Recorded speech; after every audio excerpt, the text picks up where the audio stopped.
Okay, so we're going to work on some modeling a container. So let me open up Fusion. So I have a few examples of different things that I've modeled. Main thing is, by no means does your finished object need to be an actual like box. It can be whatever. You could even use a revolve shape like I did here to model this. So example, it does in fact open and close. And this model here does have a small clasp latch that technically would slip past. I'm going to go over how we're going to be able to make these, but I applied what's called a section analysis, so you can look at a thing in cross section, and you can see that as the idea here would be, it's really just like a little notch that ideally in modeling, it does in fact overlap with the model, but the idea is that this will be printed in plastic, so this whole lower section here would kind of flex past that little bump out and allow you to snap it closed. So that's going to be kind of the idea here. More basic models, things like this. Now, there are, of course, appearances applied to a lot of these, but it is intended to, again, hold an object. In this case, a couple of Oreos. Just because. It will open and close. It will require some sort of like little thumb catch or latch. Again, more of a latch feature, just a snap in place type. These are modeled with a pin built into it. We're going to be modeling one with a as-built pin. I'll show you what I mean by that. Essentially where you would be able to print this as a finished object. Does not have to be rectangular. It could be circular that also houses Oreos. I was on a bit of a roll. Also, like I said, if it's supposed to actually hold an object, a close approximation is going to be just fine. This little container houses matches. And by no means are those exactly matches, nor are they modeled to where they would really naturally fall into place, but you get the idea. It's a stick with a little ball on top, basically, and it's got some appearances applied. But the idea there is my little Matchbox trash can lid allows it to open and close, and it does not have a latch just yet, but it would in fact contain said matches. So again, it doesn't have to be an exact fit, but the representation would be there to give you the idea. So if you're making something that have matches, yeah, measure how long a match is and how wide it is, and base your model off of that. If the idea is that it would hold multiples like matches or Q-tips or something, yeah, model one and make a handful of copies so that you get a good representation that it's supposed to carry. Like if it's a thing that carries one single Q-tip, it's going to be a lot smaller than something that holds like 20 Q-tips, that kind of thing. That's what I mean by a good approximation and then a good representation of like how many of the thing. That's what we're going for. All right, so if you're following along, getting started, start a new design. As always, what do you do first? Save. So class walkthrough container, if I could spell. Still can't spell, but who cares? All right, so for this basic model, I would expect really just a rectangle. That's all we need for this. I'm going to start. You can start with, if you wanted, a literal box, and we'll split it in half, but I'm going to recommend instead, let's start with a sketch. Work in right on the middle of the plane. This will absolutely help everything. So I'm going to start by selecting the XY plane, the red-green plane. Snaps to front. All right, I'm going to start with a center point rectangle. Smack in the middle, and then just, I don't know, whatever. Since this is just a basic version, let's just make it, I don't know, 40 by 60, just so you can see the difference. And I'll make that 80, just so it's easier to see which side I'm working on. Enter. If you want to make this rounded right now, I can add fillets. So do not hit enter, go around and select. Do not hit enter, keep going around, and you will link all of these together. Select, select, select, select. All right. Now I can click and drag, and it alters all of them at the same time. You could make it fully rounded, turn into like a pillbox. I ruined it because I did something there. No, you ruined it. So just repeat that. Apparently don't take it too far, and it won't bugger up your model. If you need to apply them all differently, it doesn't matter. It's just totally up to you. All right, super duper. 10, fine. That's it. I just need a profile. I'm getting a warning just because I changed the constraints on a box. It's fine. Okay, that's literally it. Finish sketch. All right. Got your sketch, got your piece done, got your profile done. Good. From there, save, profile, sketch. All right. We're going to do 2 extrusions, one going up, one going down. They don't have to match, bless you, but whatever. Let's say 15 up. Ooh, that's a lot. Say 10. Okay. New body, done. Now remember, it's going to hide your sketch the first time you extrude. If I need to, just go back and unhide it. Do it again. Go downward. I don't know. Let's do 10 again. -10 then. So it goes the other way.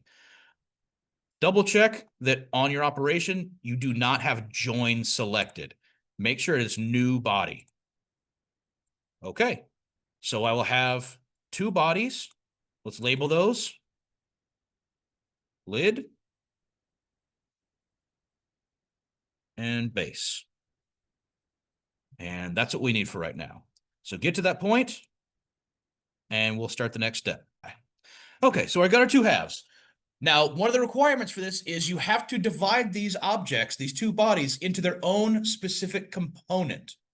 What that means is they are currently under the entire project is its own component.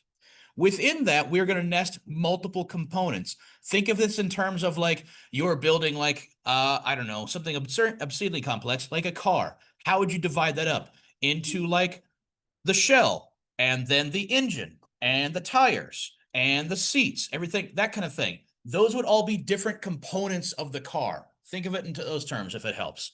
In this case, we just need a top and a bottom. So to do that, we go to over a symbol. It says new component, or go to the drop down and new component, the exact same thing. Now it will force you to select something in order to hit OK. So it doesn't really matter. It's not going to actually relate to any of that. But I'm going to type in, let's make this a lid. Now, before you hit OK, before you hit enter, at the very bottom, it says activate. That's not a bad thing, but you want to uncheck that, because if you don't, when I hit OK, what it does is, see how now my project just all ghosted out? What it did is it created a new component down here. My whole project tree now switched from the standard single block symbol to looking like the new component symbol, where it's a stack of blocks. That means there's multiple components now, or at least more than one. But because I didn't check that, it automatically activated that. Not a bad thing, but if I click new component again and hit OK, it now nests that new component within the thing I just made. I do not want that. So let me Control Z. I'm going to see how it has the little white circle with a dot in it. Go all the way back up, activate the entire project, and now create my second component. Uncheck that checkbox that says activate. I should have labeled that. I can always rename it now. We'll say base. All right. From there, I now have 2 components. I'm going to press Shift in, Shift November.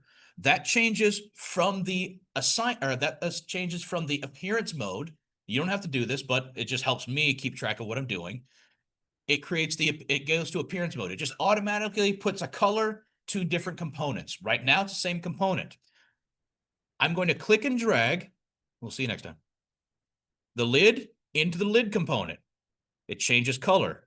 Base into the base component. Changes color. My sketches still stay out here, but now the object, the bodies, are within the appropriate component. So it takes on the color of those components. This really helps so you can just keep track of what you're doing. I'm going to save there, come check around. New components. All right, so we have our 2 halves. They're in their own component. Let's hollow them out first. Now, technically, you can do whatever you want to hollow this out. I'm going to show you 2 different ways.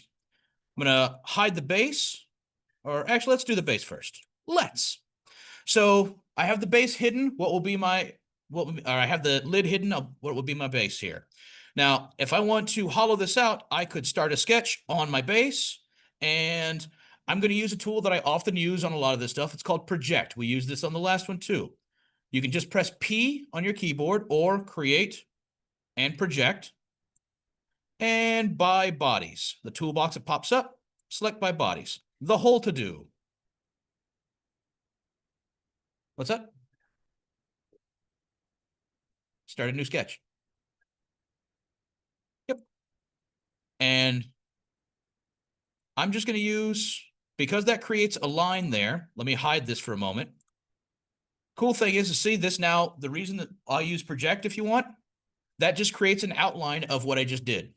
So from there, I'm going to use offset and just drag in a little bit. Doesn't matter. Let's say 3. Okay, cool. Hit OK. And that's it. I just needed to create that. So I can now use extrude for just that. Whoops, not that one. Just that thing that I just drew, drag it downward, and that's going to hollow out my body. That's it. The other option, I'm going to help you all in a minute. The other option is what I'm going to do for the base or for the lid. Let me hide the base, unhide the lid. So I orbit it under, so I'm looking like it's underneath. So I'm looking up from underneath. The other tool we can use, which frankly is a lot easier, shell. This literally hollows it out. So I'm going to select the lower face and just type in 3. That hollows it out everything. This is essentially a 3D offset tool. So it just hollows out everything based off of the face you selected and just moves everything 3 millimeters away from that. So 2 different ways of hollowing out the inside.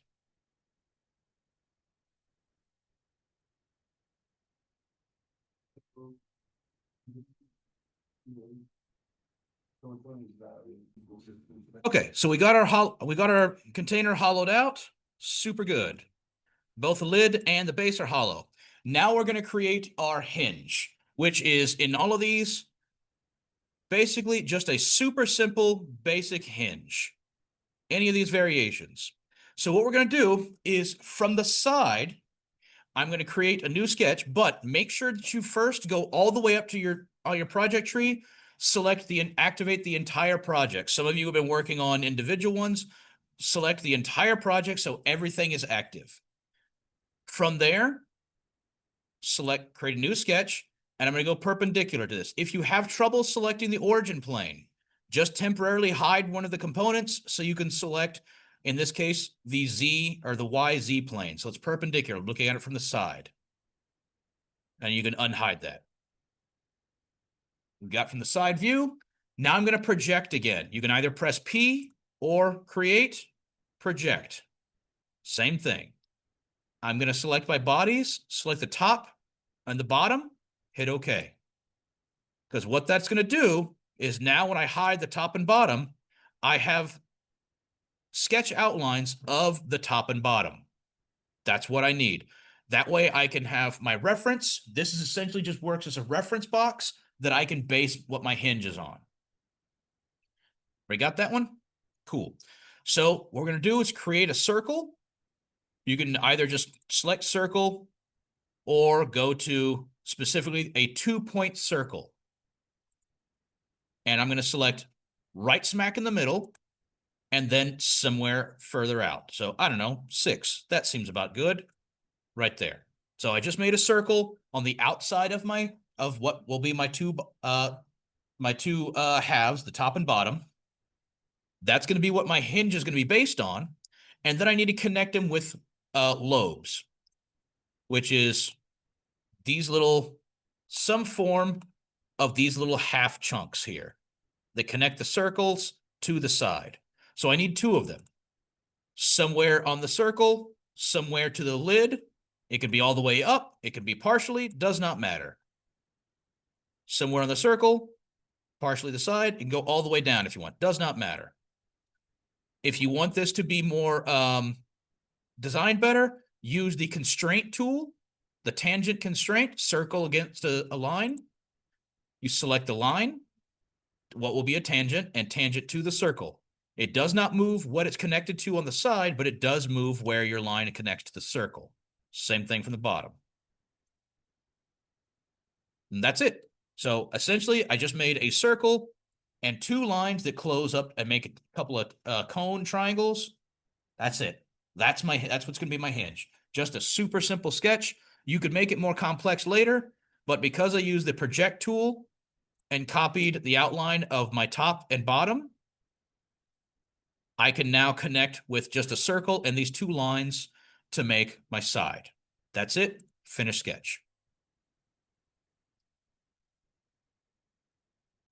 All right, so we have our sketch, we have our hinge outline. For my own sake, I'm going to relabel that hinge profile or file, apparently, because I keep hitting the wrong button. Label your stuff so you can remember what the hell you're working on. All right. Unhide my 2 objects. Now, this is why it's important that everything was already put in its own component and all of that. All right. So the good thing is your objects are here. Your body objects are within their component, but the sketches are outside. That's an important part. Now we're going to use extrude a couple of times, but first I want you to activate whatever component you're working on. So let's all start with the same. Activate the base component, the bottom one. So you mouse over where it says base, the little white circle opens up or shows up. Select that. So now it's just showing just the base. But I can still see the sketch for my hinge. It's hard to see. Let me try to orbit around. You can kind of see it there. I'm going to hit extrude. I'm going to select the circle and the bottom triangle. I'm going to change on the extrude. I'm going to change direction from one direction to symmetric. From there, now I'm just going to drag outward. So it's doing multiple things. It's automatically joining to the bottom component. So I now have a lobe down there. You can put in whatever number you want, whatever makes sense. In this case, all right, 10, just because. Whole number. Good. That's it. That instantly makes the bottom. I selected extrude. I activated the base component, the bottom component. Select the circle and the bottom triangle, the bottom tab. Operation join. Hit OK. Now I've got my bottom. Now I need to make the top tabs. This requires multiple steps. Activate the lid. I'm going to hit extrude again. It automatically hid that sketch. Unhide it. So I need if you have trouble getting to the circle again, just hide the base temporarily. I need the circle. Why isn't it letting me select the circle? What did I accidentally select? Oh, selected something else. I don't know. I need the circle and the top triangle. Unhide the base. Now this time, though, where it says start plane, that's where it normally would start, right where it is. It's going to join, it's going to create as part of the top, but I don't want it to start where that is. I want to instead select from top plane, select object, and select that face of the tab I just made. It starts now at the other side of that tab that I just made. I'll repeat it for the other side. So this one you have to do in 2 steps. So I made the tab for the top. Orbit over.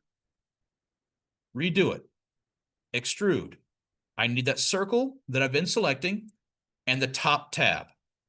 On the toolbox, normally we let it start at the profile plane. Where it says start, open that up, go to object, and select the other side of the tab that I just made for the bottom. Now drag it over to the same amount that you just made. In that case, it was 14 for whatever reason. And joins. And there you go. So now I've made, when I reactivate the whole project, now I've made my 2 different size tabs, 2 for the top, 1 for the bottom. You can make as many as you want, but all it is just extrude and activate whatever component you want the tab to appear on.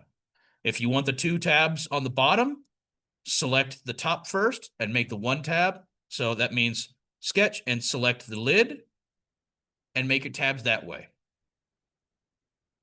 You're just doing extrude with 1 extra step. That's it. Now save and hinge tabs.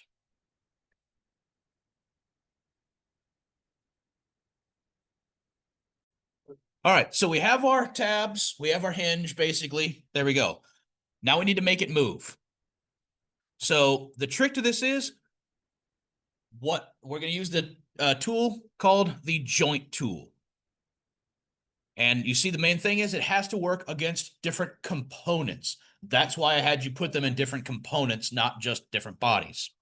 So we're going to select this tool. And essentially what we're going to do is we're going to use one or the other side of the tabs that you just made, and they're just going to move against one another. So one of the things to keep in mind when you use the joint tool, the first thing you select is what will move. The second thing you select is what it will move in relation to. So that means you can also assemble things. So say you made like objects in two different spots for whatever reason, and you made a relationship to, it's going to connect to this hole is going to connect to that hole. You select the first one, it's going to snap all the way back over. That's how the joint tool works, but these are built in place, so we're good. So what I need to do is I need to select, I'm going to zoom in here. I need to select the inside. If you have difficulty selecting which one is which, just hide the base or the lid. It doesn't matter in this order, but realistically, you should hide the base because the first thing that will move, the first thing you select is what will move.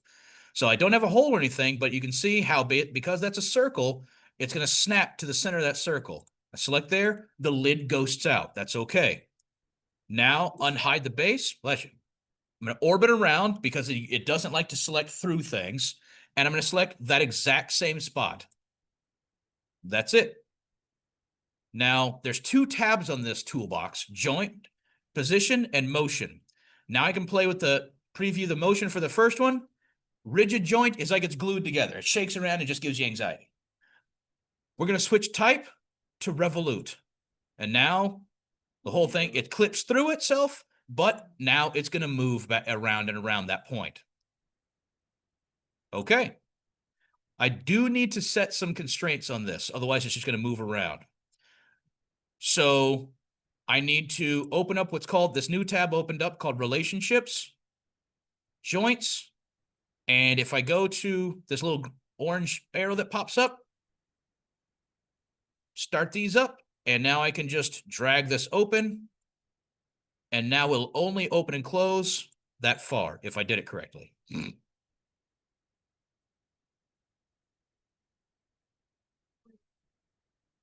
And there we go. So it's only going to open and close that far. And that's it. So I'm going to save, joint. So again, you're going to use the joint tool. It's either the one above that looks like a hinge. Oh, there's only the other side of the door. Or if you just go to a symbol, joint, you can even just press J on the keyboard, whichever. And you're going to select, doesn't matter if it's the left or right tab, but you're going to select the inside face of one tab, orbit over, select the other inside face. You might have to hide temporarily the lid or the base for it. But you're just going to snap those in the exact same spots. All right, cool. So we have our hinge. It moves. It works, supposedly. If you run into this problem and you try to move it, click and drag, and it doesn't work, look at the two components. My lid currently has this little anchor symbol. Right-click, or if you're on our Macs, you have to press and hold Control and then click.